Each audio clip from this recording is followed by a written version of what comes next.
Coach, about 2 weeks in now, how you feeling here, getting these guys back out here? It feels great. I think we have a pretty athletic group.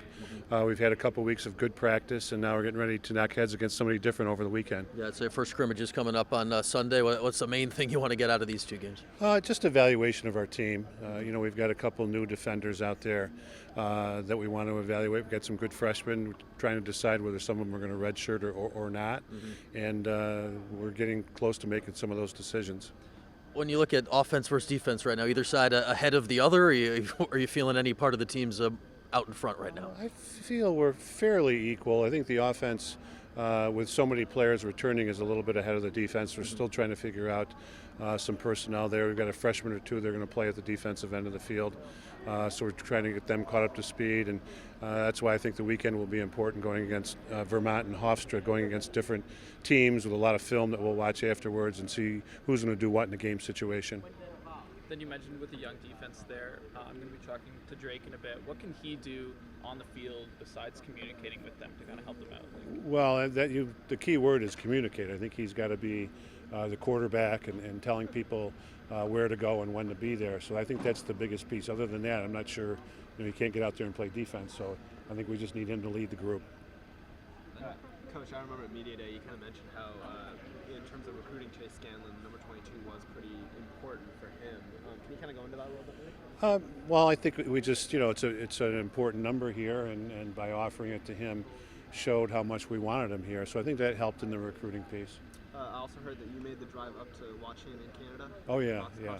How big was that for him, and what did that mean for you?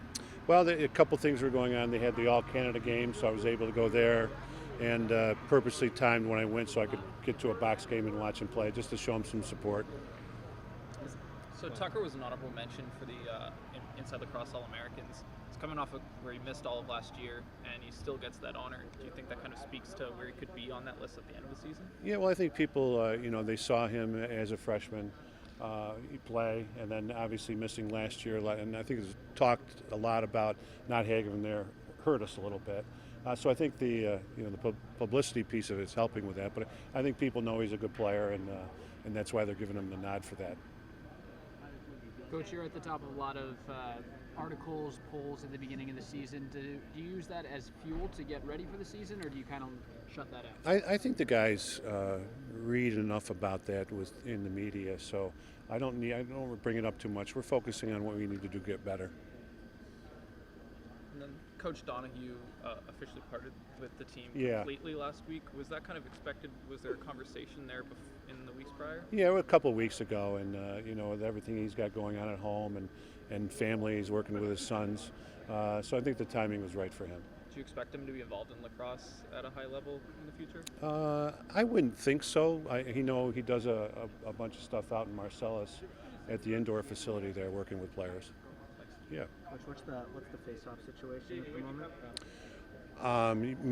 It's the same face-off guys as last year. They're battling for it right now. Flop has done well. Varello's got a lot of experience, and Garlo's showed some good ability. I think the freshman will probably redshirt.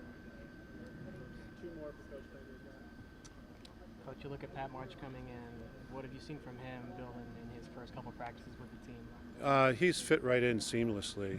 We get along well. I like some of the concepts. We've always had an orange coaching staff, and for someone to bring in a little different technique, especially at the offensive end, I've learned some from that, and I think he's learned from the rest of the group and working with the players, and he's got a great sense of the game, and again, he's fit right in. Coach, I know in the last few years you guys have had some decommitments, verbal commitments that decommit later on. Has that kind of changed how you recruit at all? Like, did that kind of factor into your decision to go up and watch Chase yourself? You mean, so players that have decommitted? Say that again. Do you kind of feel that you've had to change how you recruit and your approach to recruiting? Not really. I think if you look across the country, especially a few years ago, now it's September 1st of the junior year. Before it was 10th graders, 9th graders. And how does anybody even know what they want to take in college, academically, what the best fit is for them. So we're seeing a lot of that. I think you're going to see less of it with the later recruiting now. I think the players, coaches kind of know who they are at a later stage of the game. Anytime you recruit an 8th and 9th grader, I'm not sure anybody knows what's going to happen to that person 2-3 years down the road. Okay.